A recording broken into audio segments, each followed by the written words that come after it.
Because at the end of my life, I am not concerned that someone gets up there and says, Roy had the most beautiful lawn. Boy, could he keep up a yard. Nobody could put a bullet through that deer's heart like my dad. I mean, that would be nice, and there will be some of that. That will come when they're old enough for me to do it with them. But I am not going to escape doing my hobby. I don't want them to say about me when I'm done. My father was a man after God's own heart. He was a passionate, loving, committed, present husband. My suffering. And when you can touch your suffering, you become able to touch the suffering of others. And you can reach out and help people. As Henry Nouwen would say, the famous spiritual author, when we can embrace our own pain, there will be no pain in the world that is foreign to us. Those are the saints that God is calling forth to change the world today. Those are the people who will rebuild this church, who will refashion this church truly into the image and likeness of God, who will bring back the 90%, or hell, at least wait tonight. It's the scandal of the cross. It's at one and the same time both gift and broken. It's at one and the same time, and Jesus holds it as his arms are outstretched. He holds the blessing of humanity, and he bears the curse of our sin at one and the same time. And most of us can't hold that. We're stuck in this either-or paradigm. It's either all good or all bad. Jesus models it for us. He holds it. He holds it together at one and the same time. It's to be able to look in the mirror every day and say, damn, you're good. And broken. I know that I'm gifted. But I tell you, to this day, I don't go in a restaurant and don't have an inner battle with the menu. I was talking with someone before. I goes, when does it end? It doesn't.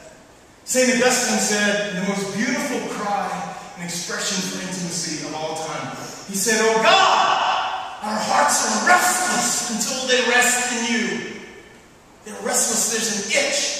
And as a big man, I know that sometimes itches aren't always easy to scratch. Every time I go in a room, I look for the sharpest corner so I can get a good back scratch. It's like an itch that keeps running me. And it will never be all good until we get into God's bosom. Until we get into the everlasting arms of God. St. Catherine of Siena, that wonderfully psychotic saint. Oh, she was a mess! She was a mess! St. Catherine of Siena had, like me, a bunch of eating disorders, was probably bipolar. But listen to God's grace working through that. She was able to say this. She goes, everything short of God, everything short of God must and will disappoint you.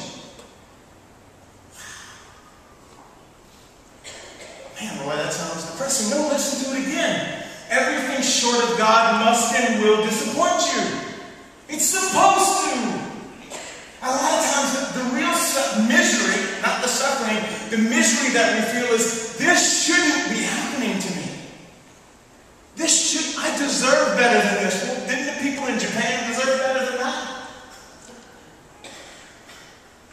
Don't the people in the slums of India deserve better than what they get? Father Ronald Rolheiser, he said, the first task in any love relationship, whether it's marriage or mother-child, parent-child, is to console the other for the inevitable disappointment that we will cause them.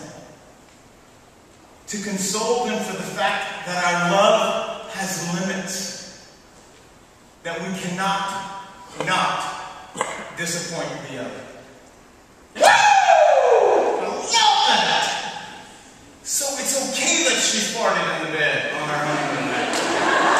Damn! She held it for like a year. And woo! My mom died right before my wife and I got married. And I blew up like a blowfish. I gained 130 of those pounds back. Messy. You hear the mess in that. Oh, boy, it would be so much more of a romantic story. What if you told us the weight just stayed off? is not romantic. It's not Nicholas Sparks. It is not Danielle Steele. It's this. It's exactly what you're going through. A great spiritual woman, I believe a prophet, Paula D'Arcy, whose suffering is incomprehensible. She lost her whole family in a car crash. Paula D'Arcy says this.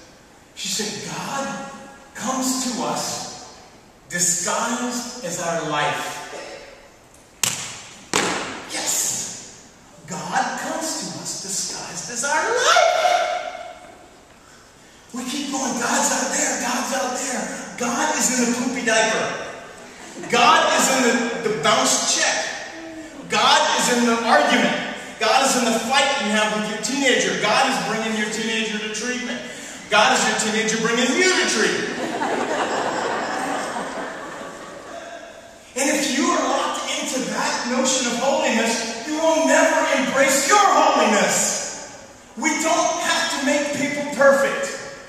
People don't have to be perfect to bear God's grace and God's light.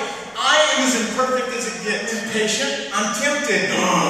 Yes, I'm tempted. It's true, everyone's tempted. I guess. I hope I'm not the only one. Freak. Yeah, but that doesn't mean we got to give voice to it. I mean, we go to Destin every 3 years, walking down the beach, and this guy walks up, whom I want to shoot because he's like a Greek Adonis with ab muscles that no one even knew a human being could have.